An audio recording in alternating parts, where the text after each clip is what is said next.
My son changed the locks on my own house while I was gone for 30 minutes. I'm 69 years old and I've been sleeping in my car for 3 nights because the boy I raised decided I was disposable. The story I'm about to tell you has 7 twists that'll make your blood boil. And by the end, you'll understand why a billionaire's dying secret completely destroyed the son who betrayed me.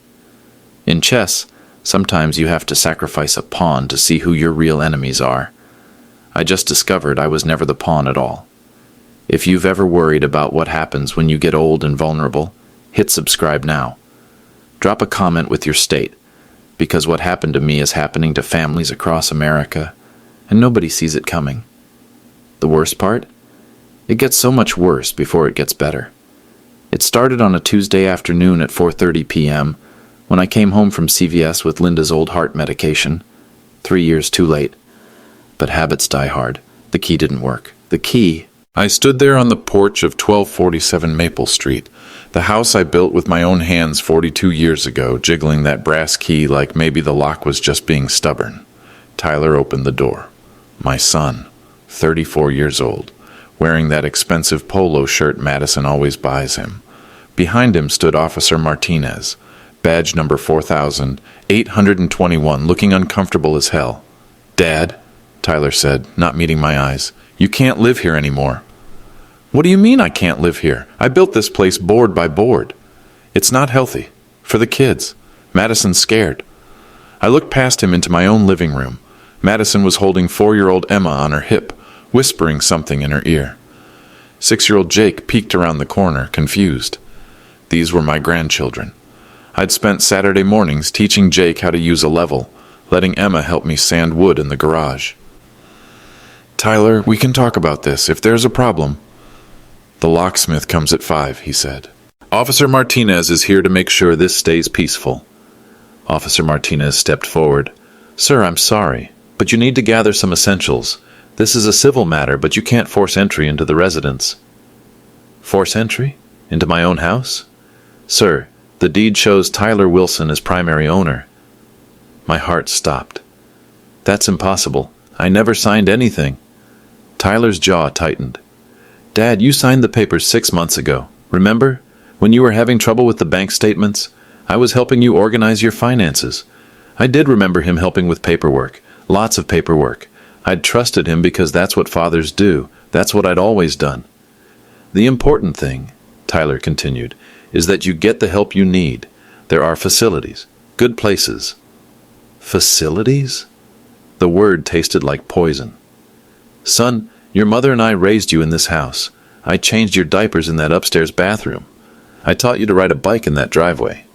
"Dad, please don't make this harder than it needs to be." I packed one suitcase. 45 years of marriage, 34 years of fatherhood, fitting into one piece of luggage. As I walked to my Buick LeSabre, Tyler called out, "Dad, I'll call you in a few days, once you're settled." I drove to the Walmart parking lot because I couldn't think of anywhere else to go. At 3:17 a.m., my phone rang. The Walmart parking lot isn't designed for living. I discovered that Tuesday night, Wednesday night, and Thursday night, the security lights never turn off. The shopping cart collectors start their rounds at 5 a.m., metal clanging against metal. The teenagers show up around midnight, engines revving, music pounding. But none of that compared to the looks. Wednesday morning, I walked into McDonald's to use the bathroom and buy a coffee. $2.39 for a small. I had exactly $12.43 in my wallet, the cash I'd grabbed before leaving the house, before Tyler's locksmith came. The teenage cashier looked at me like I was something that had crawled out of a storm drain. Stubble on my face, same clothes 2 days running, smelling like car upholstery and failure. "You okay, sir?" she asked, and I heard pity in her voice. Pity from a kid who probably couldn't balance a checkbook. "I'm fine, thank you." But I wasn't fine. Nothing about sleeping in a 2015 Buick LeSabre is fine when you're 69 years old and your spine hasn't been the same since that construction accident in '98. Nothing about brushing your teeth in a McDonald's bathroom is fine when you spent 45 years brushing them in the master bathroom you tiled yourself. Thursday afternoon, I called Tyler. "Dad, how are you doing?" "Tyler, I need to come home. Whatever's wrong, we can fix it." Dad, you know it's not that simple. Madison found those bruises on Emma's arm. And Jake's been having nightmares. What bruises? I never touched those kids except to hug them. I know you don't mean to be rough, but your grip is stronger than you think. And you've been forgetting things. The stove left on. The front door unlocked. None of that was true. I'd been sharp as a tack since Linda died. Maybe sharper because I had to be. But Tyler's voice had that patient tone people use with children and old folks they've written off. There's a nice place in Clearwater, Sunny Ridge Assisted Living. They have activities, people your age. Tyler, I'm not ready for... Dad, I've already put down a deposit. The line went quiet. I sat in my car looking at families walking into the store. Normal families, mothers with strollers, fathers carrying children on their shoulders, grandparents holding little hands. How much? I asked. How much what? How much did you put down at this place? 4,000. But Dad, don't worry about the money. That's what families do. We take care of each other. $4,000. I knew Tyler didn't have $4,000. He'd been between jobs for 8 months, living off Madison's occasional real estate commissions and whatever help I could provide. So where did $4,000 come from? Tyler, where did you get the money? Dad, I told you not to worry about it. Son, I'm asking you a direct question. Dad, you're getting worked up. This is exactly what I'm talking about. The confusion, the paranoia. I'm not confused and I'm not paranoid. I'm asking my son where he got $4,000. I have to go. Emma needs her bath. The line went dead.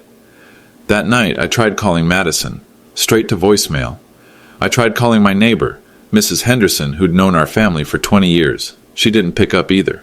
I was radioactive. Whatever Tyler and Madison had told people, it was enough to make a 69-year-old man disappear from his own life.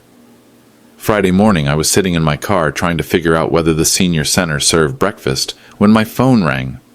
Unknown number. I almost didn't answer. What was the point? But something made me pick up. Is this Charles Wilson? Yes.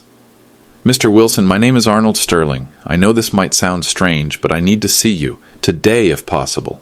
Who is this? Someone who knows who you are, Mr. Wilson, and more importantly, someone who knows what's being done to you. My blood went cold. What do you mean? Mr. Wilson, you're not the first father this has happened to. And if you're willing to listen, you might not be the last one it destroys. I gripped the phone tighter. How do you know what's happening to me? Because 30 years ago, I did something unforgivable to someone I loved. And now I'm trying to make sure it doesn't happen to you. The voice on the other end said something that made me freeze completely.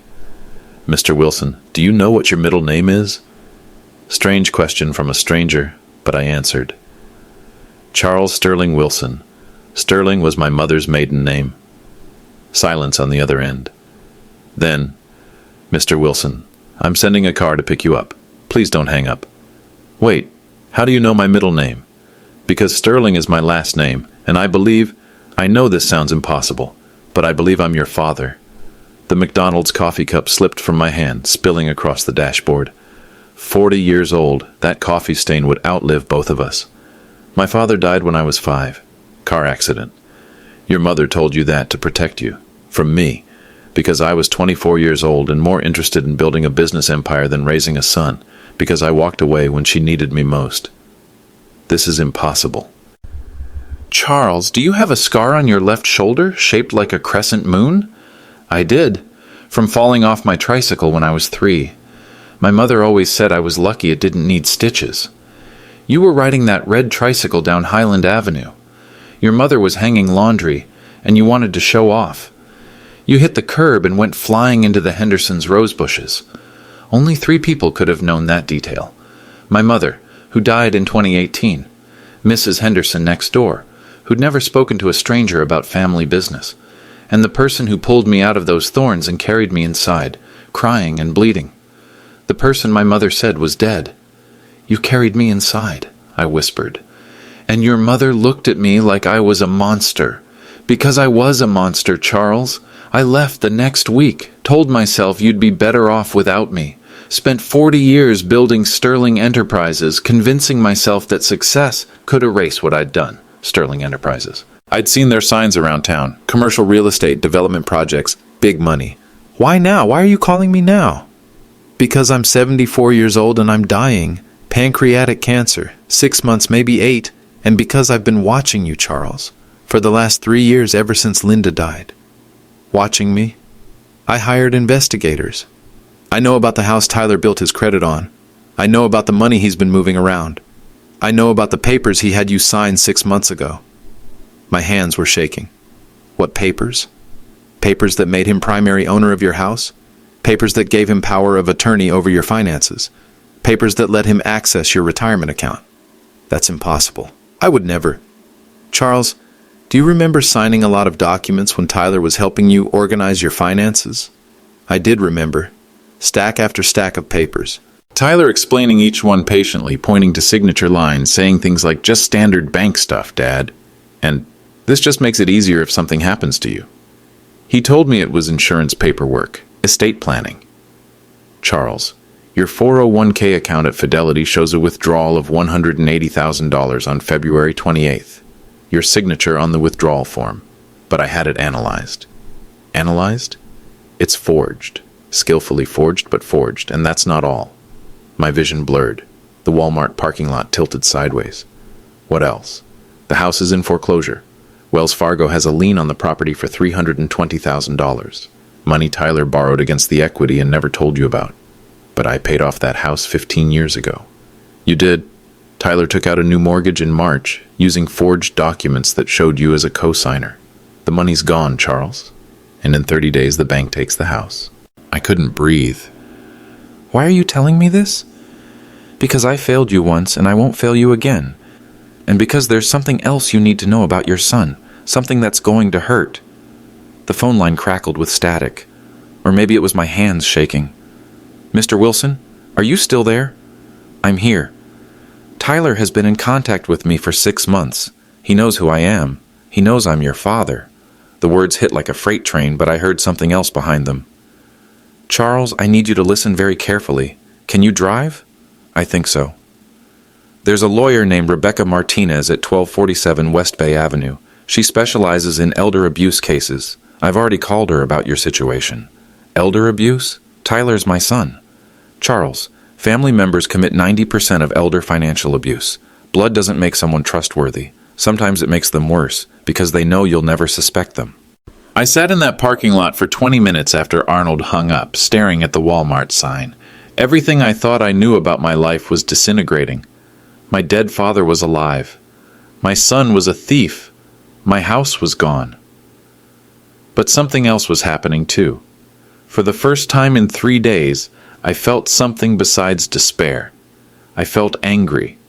Rebecca Martinez's office was in a strip mall between a dental clinic and a tax preparation service. She was younger than I expected, maybe 45, with the kind of steady eyes that suggested she'd seen worse things than whatever I was about to tell her. Mr. Wilson, Arnold Sterling filled me in on some details, but I need to hear your version. I told her everything. The locksmith, the papers Tyler had me sign, the foreclosure notice Arnold mentioned. She took notes in careful handwriting, occasionally asking for specific dates or amounts. Mr. Wilson, I've seen this pattern before. Adult children who view their aging parents as retirement accounts. They isolate the victim, control information flow, and gradually transfer assets.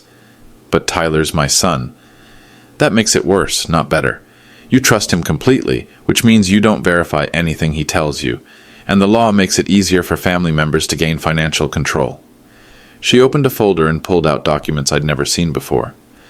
Arnold's investigators obtained copies of several filings Tyler made on your behalf, a durable power of attorney dated October 15th, a quitclaim deed transferring the house to his name dated October 22nd, and this. She handed me a medical evaluation form. Tyler had you declared incompetent to manage your own affairs. According to this document, you suffer from progressive cognitive decline and early-stage dementia. The room spun. I don't have dementia. I know. We'll have you evaluated by an independent neurologist to establish your competency. But Tyler used this fake diagnosis to justify taking control of your finances. How is that legal? It's not. It's fraud. Multiple felonies, actually. Forgery, elder abuse, identity theft, and possibly racketeering if we can prove a pattern. What about my grandchildren? Tyler said I hurt Emma. Rebecca's expression darkened. "Show me your hands." I held them out, scarred from 40 years of carpentry, but steady. "Mr. Wilson, you're a craftsman. Your hands are trained for precision. Someone with your motor control doesn't accidentally bruise a child. Then how? Makeup, or deliberate injury after the fact. I've seen both. The important thing is that we document your competency and gather evidence of Tyler's fraud before he can transfer more assets." "What kind of evidence?" "Bank records, medical evaluations, handwriting analysis. Arnold's investigators have already started the process, but we need to move fast." Why fast? Because Tyler doesn't know you've discovered his scheme yet. Right now, he thinks you're a broken old man sleeping in his car, isolated and ashamed. That gives us an advantage. What kind of advantage? The element of surprise. Tyler's gotten comfortable. Comfortable people make mistakes. She pulled out her phone and dialed a number. "Arnold, he's here?" "Yes, he understands. How long do we have?" She hung up and looked at me seriously. "Mr. Wilson, Arnold wants to meet you in person. Tonight. But there's something else you need to know first." "What?" "Tyler has been corresponding with Arnold for 6 months. He reached out first, claiming to represent you. Said you were interested in reconnecting with your long-lost father." My stomach dropped. "Tyler knows Arnold is my father? Not only does he know he's been asking for money, large amounts of money. Arnold has copies of every email, every text message." "How much money?" "Tyler requested $2 million as a family reconciliation gift. When Arnold refused, Tyler threatened to make sure you never learned about Arnold's existence." "Threatened how?" "Tyler said you were old and confused, and he could make sure you believed anything he told you, including that Arnold was a scammer trying to exploit your grief over Linda." The betrayal hit me like a physical blow. Tyler hadn't just stolen my money and my house, he'd stolen my father. "There's more," Rebecca continued. "Arnold agreed to meet with Tyler next week. Tyler thinks he's coming to collect the money he demanded." "But he's not?" "No, Mr. Wilson, Arnold's coming to watch Tyler lie to your face, and we're going to record every word." Rebecca handed me a business card and a cell phone. "This phone has Arnold's direct number programmed in. Call him tonight at 9 p.m. He's going to tell you things that will change how you see everything." I looked at the phone, then at Rebecca. "What if I can't handle any more changes?" "Mr. Wilson, you've been handling changes for 3 days. The question is, do you want to keep being a victim, or do you want to fight back?" I thought about Tyler changing the locks, about sleeping in my car, about the pity in that teenager's eyes at McDonald's. "I want to fight back." Rebecca smiled. "Good, because Arnold's about to teach you how to win." But there was something in her eyes that warned me the worst was yet to come. At 9 p.m. exactly, I called Arnold from the parking lot of Rebecca's office. He answered on the first ring. "Charles?" "Yes. I'm going to say something, and I need you to not hang up. Can you promise me that?" "I promise. Son, I've been looking for you for 30 years. 30 years. While I was raising Tyler alone after his mother left, while I was working double shifts to pay for his college, while I was building my life one careful decision at a time, my father had been looking for me. Why didn't you find me sooner?" "I tried. Your mother moved you 3 times before you turned 10. Changed her name, changed yours. By the time I had the resources to hire real investigators, you'd become Charles Wilson instead of Charles Sterling. It wasn't until Linda's obituary appeared in the newspaper that I found you again. You've been watching me for 3 years?" "Not watching, protecting. I hired a security company to keep an eye on you after Linda died. I was worried you might..." He paused. "I was worried you might hurt yourself. Grief does things to people. But you never contacted me. I tried to work up the courage. A dozen times I picked up the phone. A dozen times I hung up. What do you say to a son you abandoned? Sorry I ruined your childhood. How's your life? There's no words for what I did to you." I sat in my car, watching traffic lights change colors, thinking about all the father-son moments that never happened. Teaching me to drive, helping me with homework, walking me down the aisle at my wedding. "Arnold, Tyler contacted you 6 months ago." "Yes." "What did he tell you? That you'd been asking about me? That Linda's death had made you curious about your family history? That you wanted to meet but were too proud to reach out yourself? And you believed him?" "I wanted to believe him. Charles, you have to understand. I'd been waiting 30 years for any sign that you might forgive me. When your son called, It felt like a miracle. What did he want? Money initially. He said you were having financial troubles. Medical bills from Linda's cancer treatment, house repairs you couldn't afford.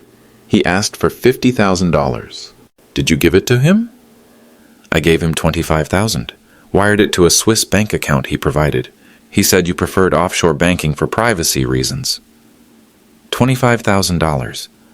Enough to cover Tyler's deposit at Sunny Ridge Assisted Living and leave plenty for whatever else he was planning. Arnold, there were never any medical bills. Linda had excellent insurance, and I haven't needed house repairs in 5 years. I know that now. Rebecca's investigators pulled your financial records. You've been debt-free since 2018. When did you realize Tyler was lying? When he asked for more money. $2 million, Charles. He said you wanted to buy a vacation home in Florida, somewhere to spend your final years. When I asked to speak with you directly, he said you were too proud to take charity from a father you'd never known. $2 million.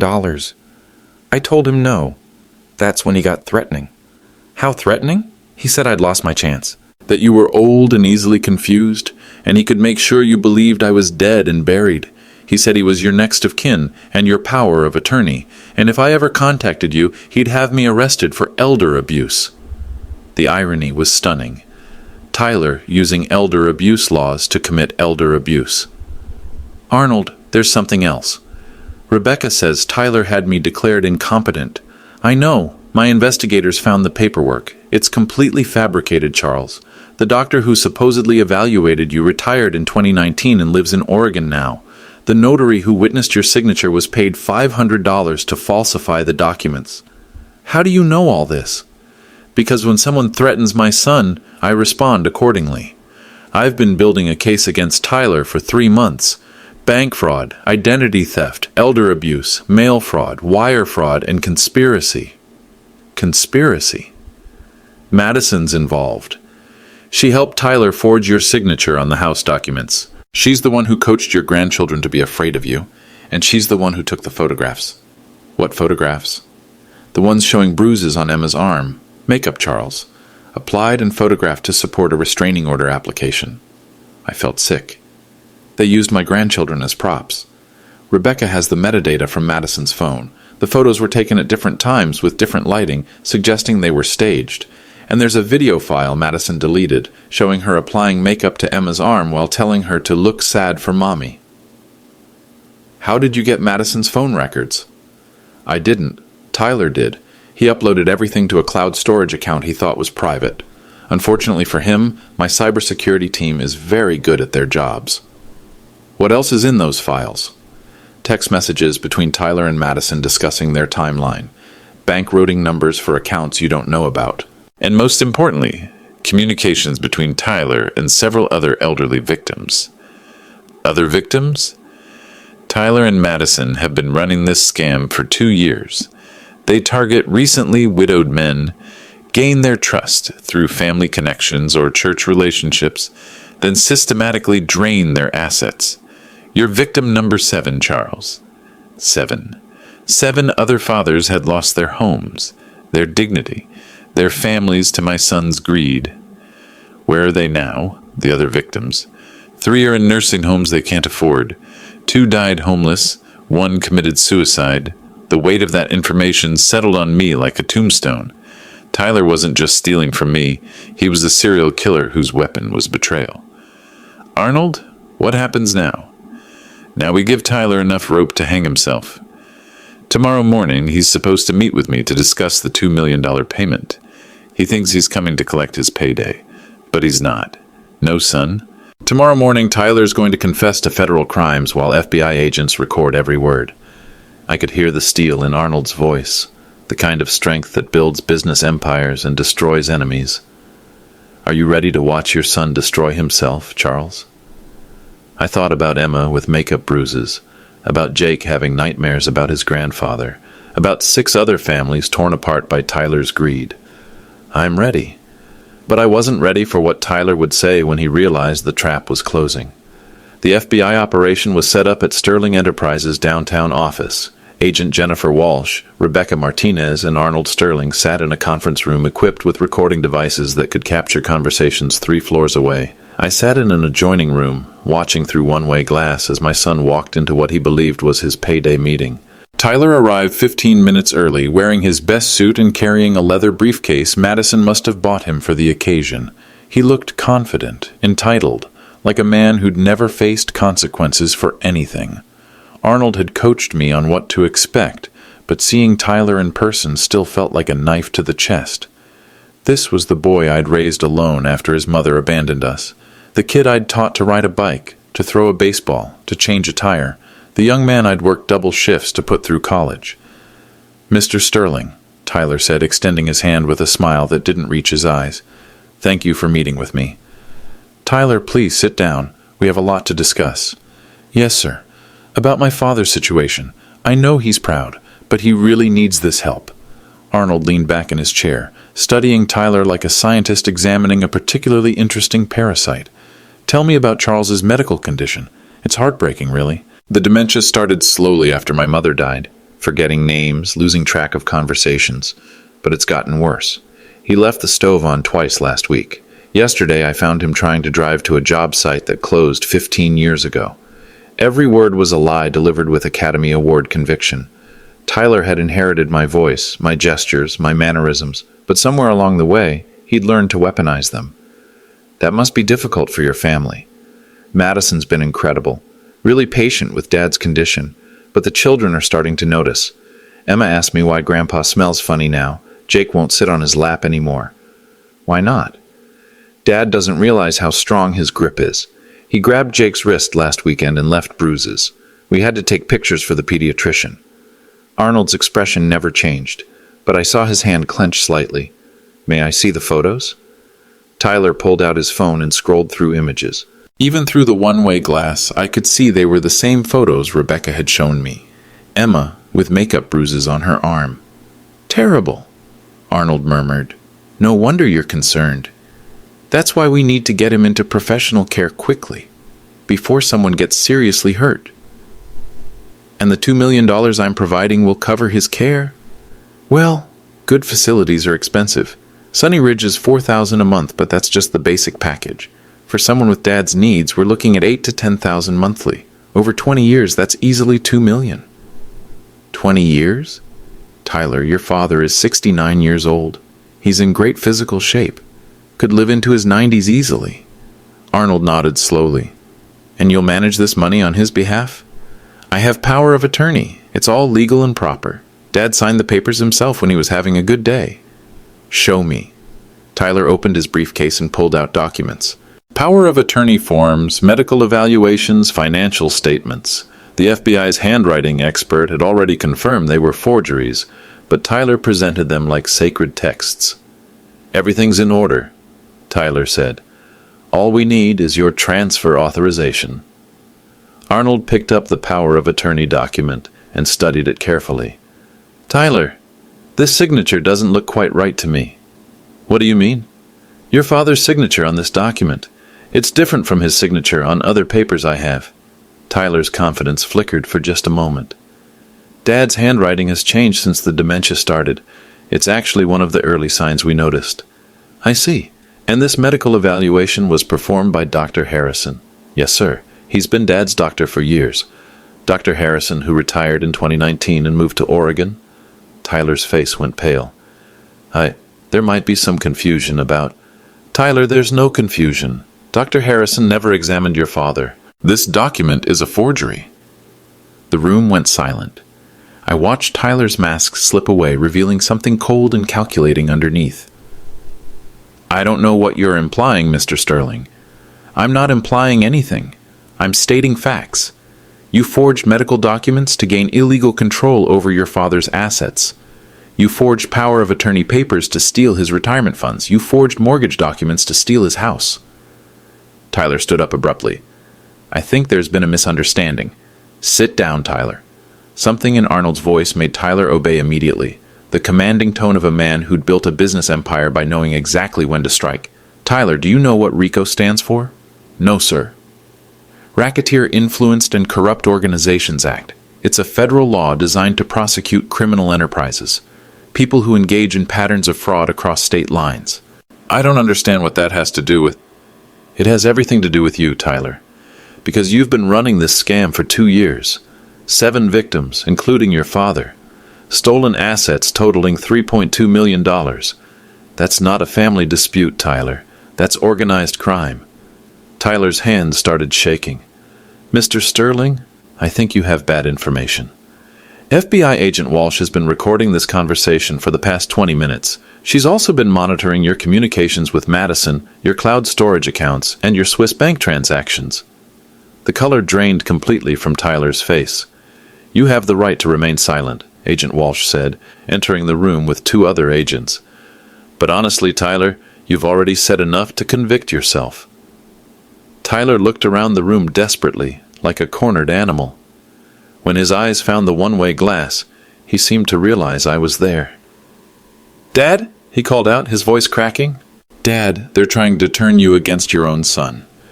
I stood up and walked into the conference room. Tyler's face lit up with desperate hope. "Dad, thank God. Tell them this is all a mistake. Tell them we're family." I looked at my son, really looked at him for the first time in months. The expensive clothes Madison had bought him with stolen money. The manicured hands that had forged my signature. The mouth that had lied so smoothly about my grandchildren being afraid of me. "Tyler," I said quietly, "family doesn't destroy each other for money." Agent Walsh moved toward him with handcuffs, but Tyler wasn't done talking. "Dad, you can't let them do this to me." Tyler's voice pitched higher as Agent Walsh approached. "I'm your son. I'm all the family you have left." "Actually," Arnold said, standing up from his chair, "that's not quite true." Tyler stopped struggling against the handcuffs and stared at Arnold with sudden recognition. "Wait, you're not just some billionaire investor, are you?" Arnold smiled without warmth. "Tyler, meet your grandfather, the father your dad never knew he had." The revelation hit Tyler like a physical blow. His knees buckled slightly, and Agent Walsh had to steady him. "That's impossible." "DNA doesn't lie, Tyler. Unlike you." Arnold pulled out a manila folder. "I've been your pen pal for 6 months. Every email, every text message, every phone call. Did you really think I'd hand over $2 million without investigating who I was giving it to?" Tyler's eyes darted between Arnold and me, processing the implications. "You've been setting me up." "No, Tyler, you set yourself up. I just gave you enough rope." Agent Walsh began reading Tyler his rights, but he interrupted her. "Dad, listen to me. This is all Madison's idea. I never wanted to hurt you. She made me do it." "Tyler, please stop talking," I said quietly. "No, Dad, you have to understand. Madison's father went bankrupt 3 years ago. She's used to having money, living a certain lifestyle. When I lost my job, she threatened to leave and take the kids unless I figured out how to support her properly." Agent Walsh exchanged glances with Arnold. Tyler was confessing to additional crimes without realizing it. "She's the one who researched elder abuse laws. She's the one who found the other victims. She made me practice forging your signature for weeks." "Tyler, you need to stop talking." "She coached the kids, Dad. Made them practice being scared of you. Emma cried for hours after Madison put that makeup on her arm, but Madison said it was necessary." I felt sick hearing about my granddaughter's tears, but Tyler kept going. "And Madison's pregnant again. Did you know that? She didn't want to tell anyone until after we got the money from Arnold. Said we needed to secure our financial future first." Arnold leaned forward. "Tyler, how many other families have you targeted?" "Madison has a list. Widowed men over 65 with paid-off houses and retirement savings. She finds them through church directories, obituaries, real estate records. We've made almost $4 million in 2 years." Agent Walsh was taking notes furiously. Tyler was building the prosecution's case with every word. "Where's the money now?" "Swiss accounts, Cayman Islands, cryptocurrency wallets. Madison handles all that. She's smarter than me about financial stuff." "Tyler," I said, "do you understand what you're saying?" "Dad, I'm trying to explain that this wasn't my idea. I love you. I never wanted to hurt you. You stole my house. Madison said it was the only way to access your equity without waiting for you to die naturally. The phrase die naturally hung in the air like poison gas." "What does that mean, Tyler?" Agent Walsh asked. "Nothing. I just meant Madison gets impatient. She wanted the money now, not in 20 years. "Tyler, were you planning to harm your father?" "No, God no. Madison just said, she said maybe we could speed up the process of getting him into care." "How?" "Make him seem more confused than he really is. Maybe get him committed involuntarily. Madison researched the laws. If you can prove someone's dangerous to themselves or others, you can get them institutionalized. Arnold's face had gone stone cold. And then what? Then we'd have full control of his assets. Madison said once someone's declared incompetent, their family can make all financial decisions. So you were planning to have your father institutionalized indefinitely? Just until... Tyler stopped talking, finally realizing he was digging his own grave. Until what, Tyler? Until he died. The words hung in the room like a death sentence. Tyler had just admitted to conspiracy to commit guardianship fraud with the intent to permanently incapacitate his father. Tyler Wilson, Agent Walsh said formally, you're under arrest for conspiracy, elder abuse, identity theft, wire fraud, mail fraud, and violations of the RICO Act. As they led him toward the door, Tyler turned back one last time. Dad, please, don't let them destroy your only son. Think about Emma and Jake. They need their father. I looked at Tyler, really looked at him, and saw a stranger wearing my son's face. Someone who could drug his children's grandfather, steal his life savings, and plan his institutional imprisonment without losing sleep. Tyler, Emma and Jake need a father who doesn't teach them that family exists to be exploited. Dad, please! Tyler, I love you. I will always love you, but I will never trust you again. Agent Walsh paused at the door. Mr. Wilson, Tyler's arraignment is Monday morning. Do you plan to attend? I thought about it for a moment. Did I want to watch my son formally charged with federal crimes? Did I want to see him in an orange jumpsuit, pleading for bail he couldn't afford? No, I said finally. I've seen enough.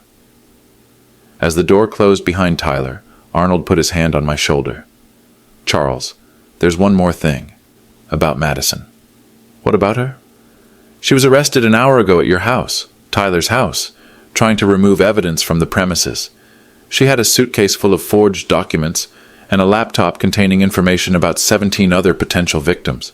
17? Madison's been running this operation longer than Tyler realized. She's been married 3 times, targeted elderly relatives through each husband, then divorced them once the money was gone. What about Emma and Jake? They're with Child Protective Services temporarily. Madison's sister is flying in from California to take custody. I sank into a chair, overwhelmed by the scope of the destruction. My son was a federal criminal. My daughter-in-law was a career predator. My grandchildren were now orphans. Arnold, how do we come back from this? We don't come back from it, Charles. We build something new. He pulled out a legal document I'd never seen before. Charles, I'm dying. Pancreatic cancer, stage 4. I have maybe 6 months left. Arnold, I want to spend those 6 months making amends. To you, to the families Tyler destroyed, to everyone my absence hurt. He handed me the document. This is my will, Charles. I'm leaving everything to you. $340 million. The number was incomprehensible. But there's a condition. What kind of condition? I asked, staring at the legal document that could change everything. Arnold sat down across from me, his expression serious. If you choose to forgive Tyler, if you ever allow him back into your life, every penny goes to charity instead. You're making me choose between my son and your money. No, Charles, I'm protecting you from making the same mistake I made 40 years ago. What mistake? Confusing love with enabling. I thought walking away from you was the loving thing to do because I was a mess.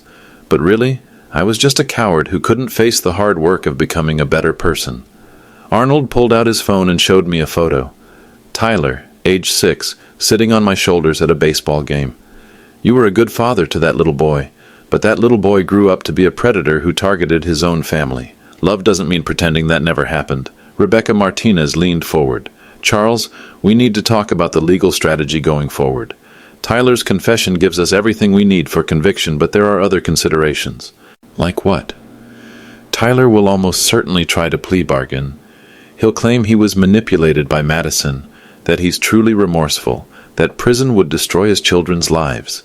The prosecutors will offer him a deal if he testifies against Madison and helps recover assets for the other victims.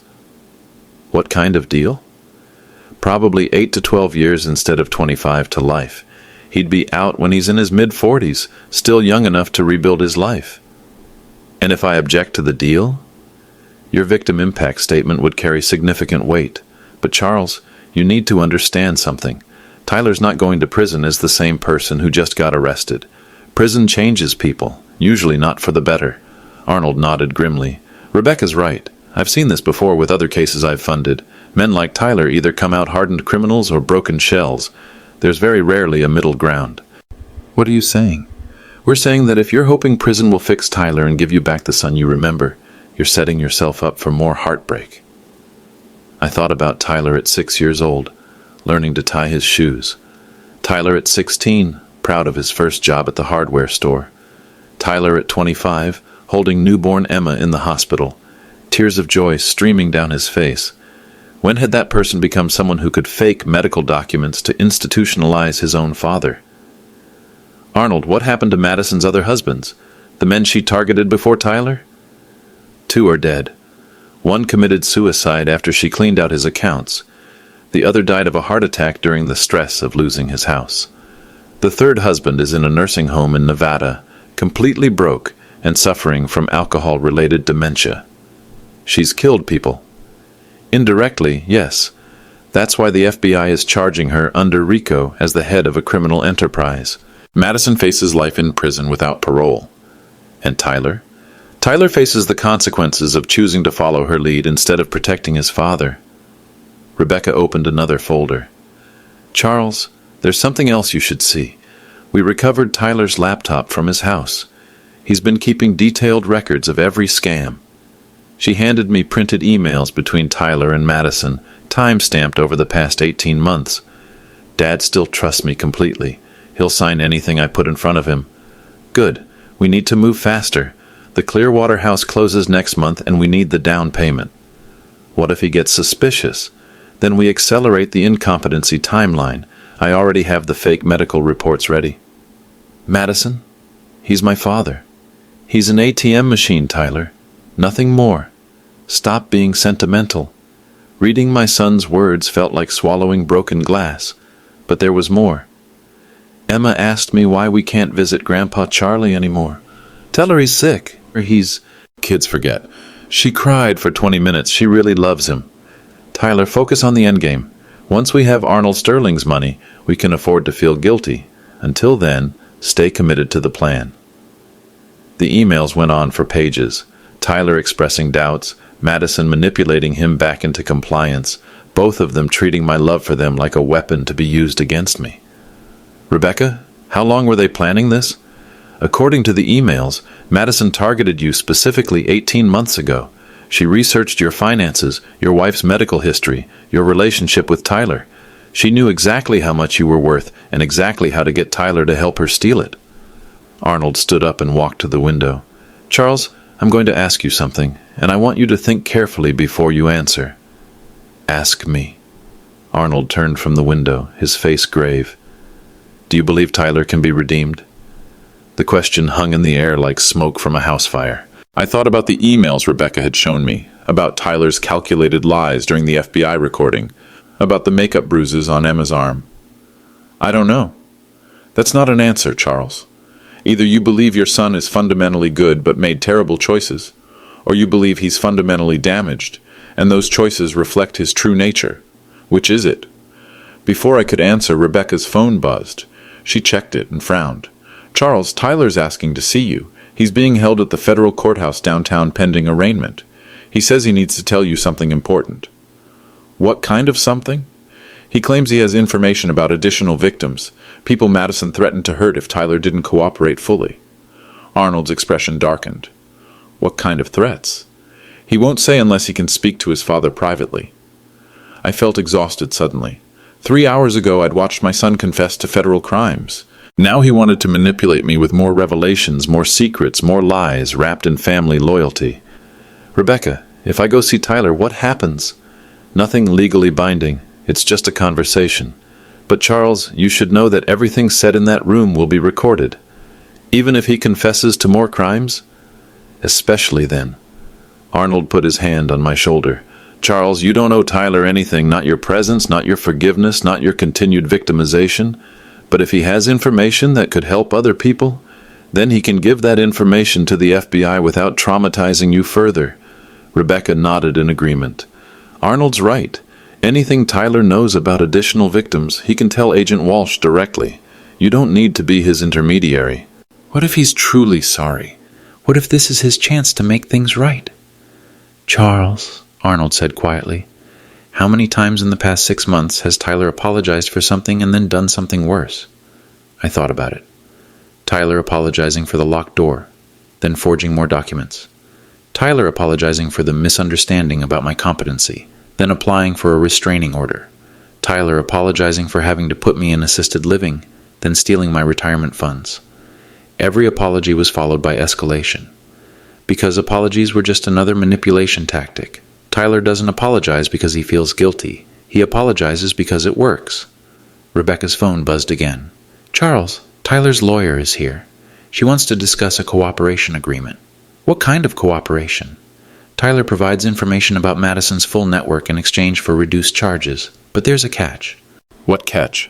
The cooperation agreement requires a character witness, someone to testify that Tyler was manipulated by Madison and is fundamentally a good person who made bad choices. The pieces clicked into place. Tyler didn't want to see me to apologize or provide information about victims. He wanted to see me to secure my testimony on his behalf.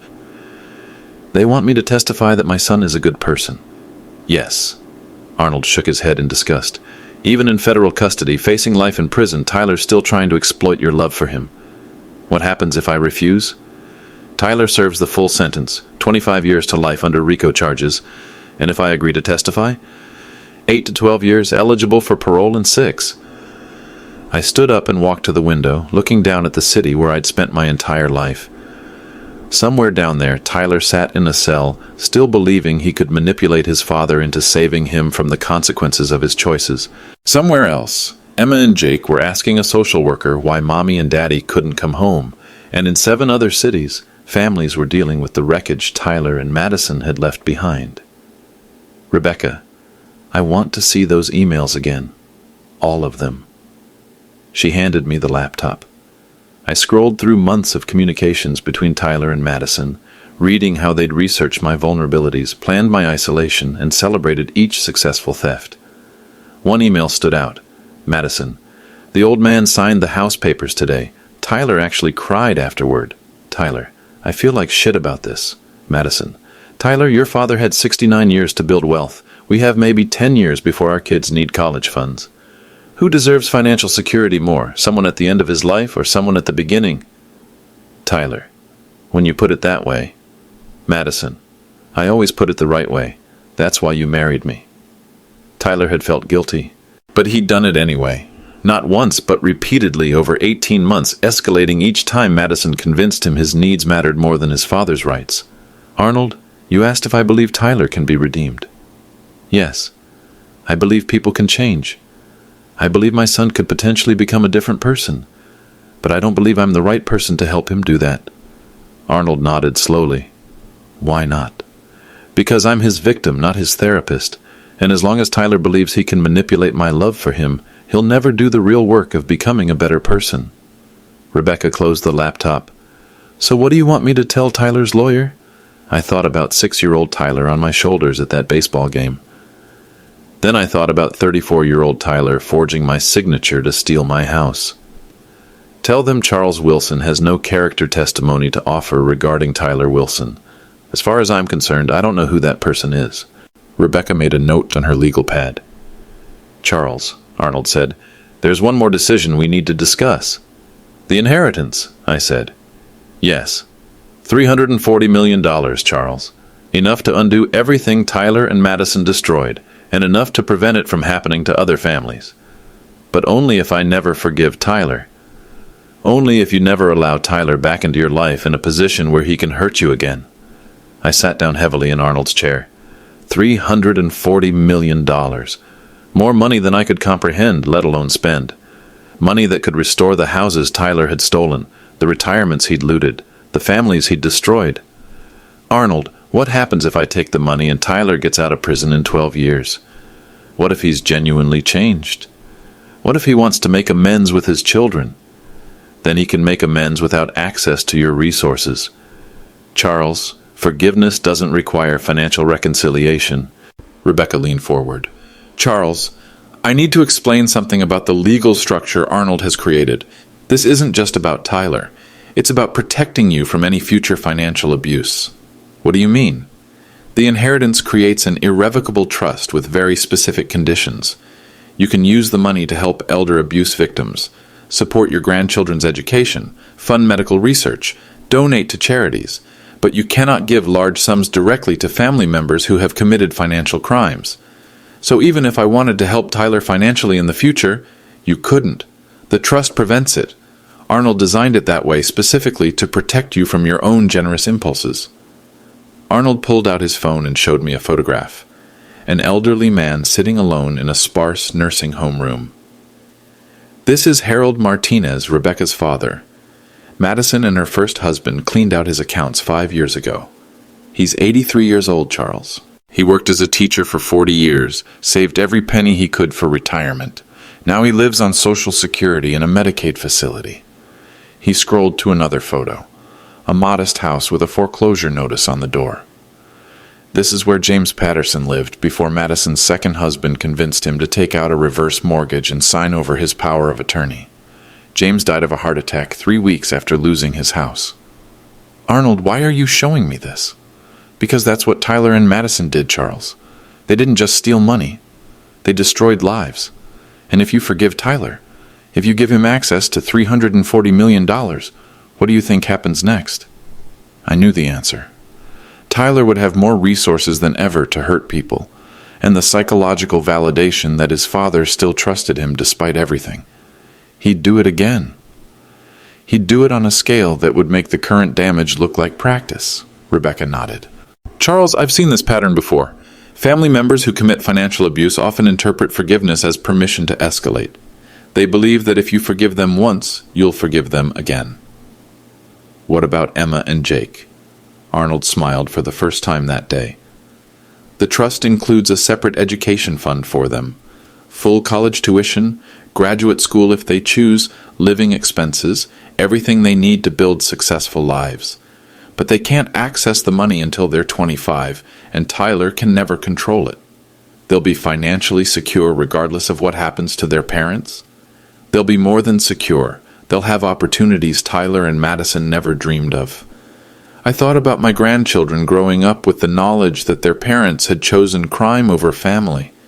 They'd need therapy, stability, and the kind of education that would help them understand the difference between love and exploitation.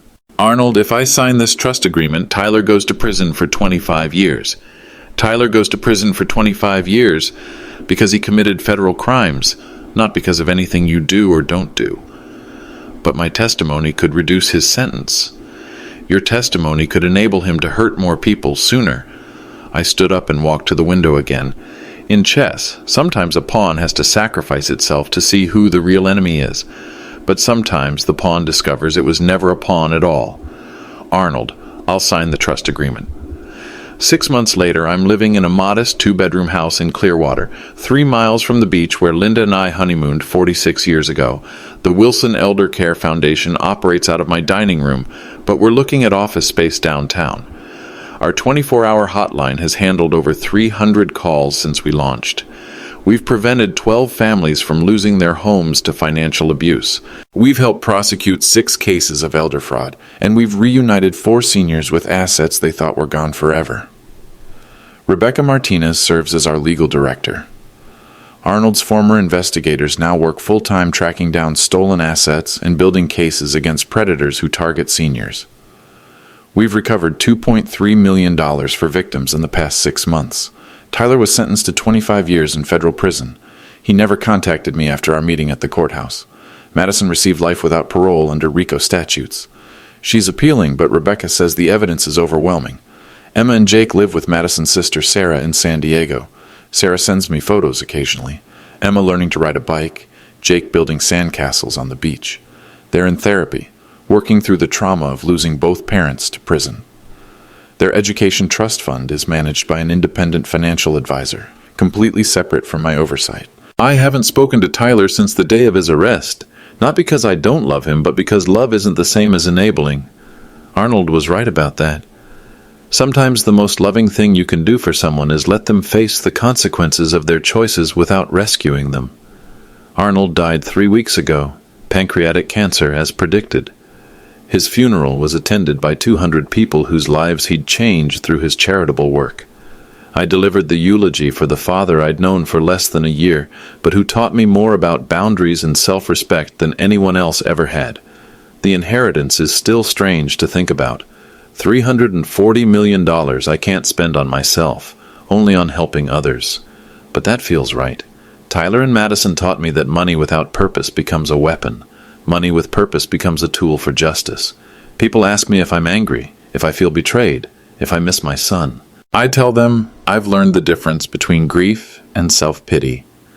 Grief is mourning the person Tyler could have been. Self-pity is pretending the person he chose to become never existed. I choose grief over self-pity. I choose purpose over revenge. And I choose to protect other families from learning these lessons the hard way. Because that's what real love looks like. Not enabling, not forgiveness without accountability, but the courage to say no when someone you love is destroying themselves and others. Sometimes the most important word a parent can say is no.